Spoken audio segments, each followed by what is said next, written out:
Maria had learned to read the silences in that house. The creak of Walter's wheelchair on the hardwood floor at exactly 6 in the morning. The particular sigh he made and his chest ached before a bad day.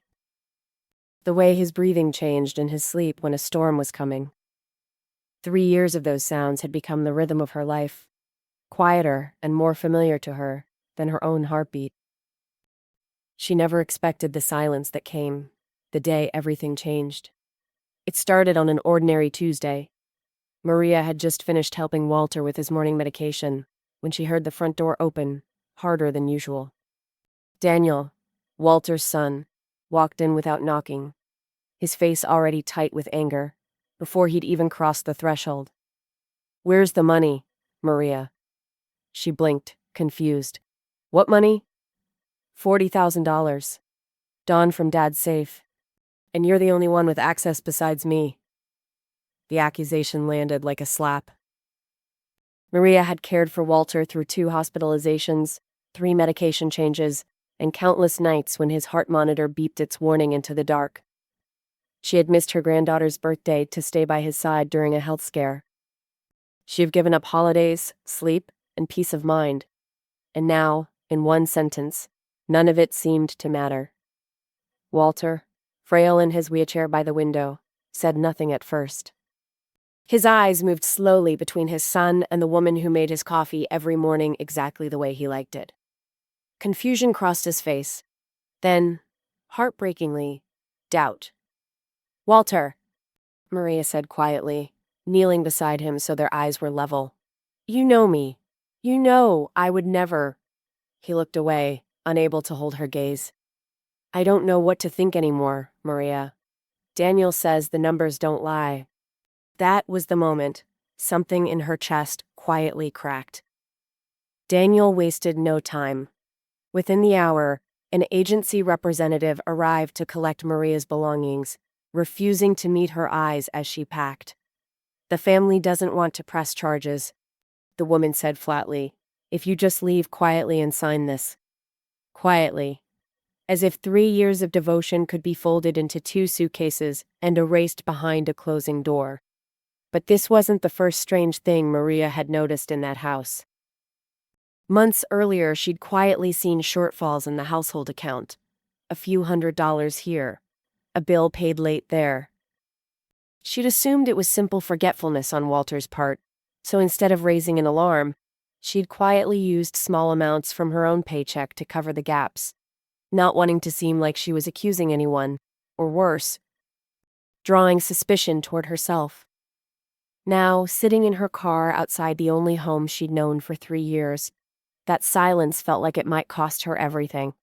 She thought about the mornings she'd skipped her own doctor's appointments to make sure Walter never missed his. She thought about the nights she'd slept upright in a hospital chair, holding his hand, through fear neither of them spoke aloud.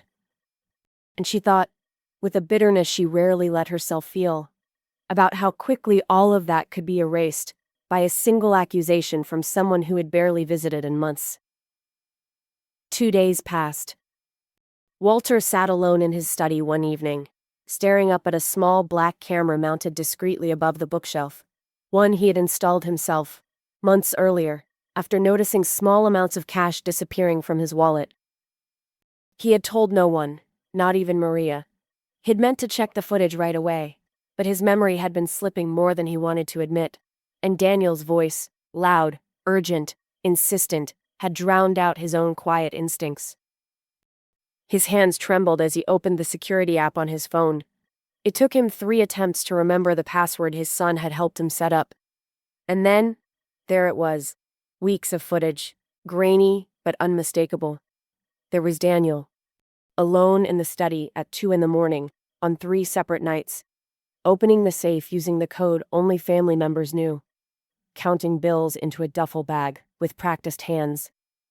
Glancing over his shoulder, not toward Maria's room, where she was always deeply asleep by that hour after her exhausting days, but toward his father's bedroom door, listening for movement. Walter watched the footage twice, hoping desperately he'd misunderstood. He watched it a 3rd time. He hadn't. What Walter didn't know, what none of them knew yet, was that Daniel's late-night trips to the safe weren't simple greed. Behind his composed exterior, Daniel had spent the last year drowning in bad investments, margin calls piling up faster than he could hide them from his wife or his colleagues. Each withdrawal from his father's safe wasn't a plan to steal an inheritance early. It was a desperate man quietly bleeding his father dry to delay his own collapse, telling himself each time that it was temporary, that he'd pay it back before anyone noticed. The next morning, Walter didn't call Daniel. He called his attorney first, his voice unsteady but resolute. Then he called Maria directly. "I need you to come back," he said, his voice breaking on the phone. "I need to show you something. And I need to apologize, properly, in person." When Maria arrived, dressed simply, her expression guarded, Walter could barely look at her. Shame sat heavy on his face. He turned the laptop toward her without a word, unable to trust his own voice. She watched the footage in silence. Daniel's face on the screen, calm, deliberate, methodical, counting money he'd stolen from his own father, while loudly blaming the one person who had never taken so much as an extra dollar for herself. "I should have checked sooner," Walter said, his voice cracking. "I let my son's anger convince me faster than 3 years of your kindness ever could. I'm ashamed of that." Maria didn't gloat. She didn't demand the apology be repeated or ask for more than what was owed. She simply said, quietly, "I just needed you to believe me, Walter. That's all I ever wanted." That evening, Walter confronted Daniel with the footage playing silently between them. Daniel didn't deny it once he saw his own face on the screen. He simply grew quiet, the practiced composure finally cracking. The story he'd been telling himself for over a year, finally running out of road. He admitted everything. The investments, the fear, the shame that had built for months in silence. Walter made no dramatic scene. There was no shouting, no calling the police in a fit of rage. Instead, he calmly revoked the informal financial access he had given his son years earlier, and scheduled a meeting with his attorney the following week to formally protect his estate and update his power of attorney, this time with proper oversight and a second set of eyes on every transaction.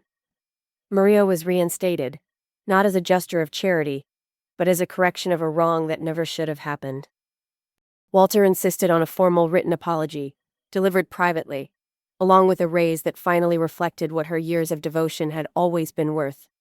Something he admitted he should have offered long before any of this began. Daniel, for his part, didn't disappear from the family entirely.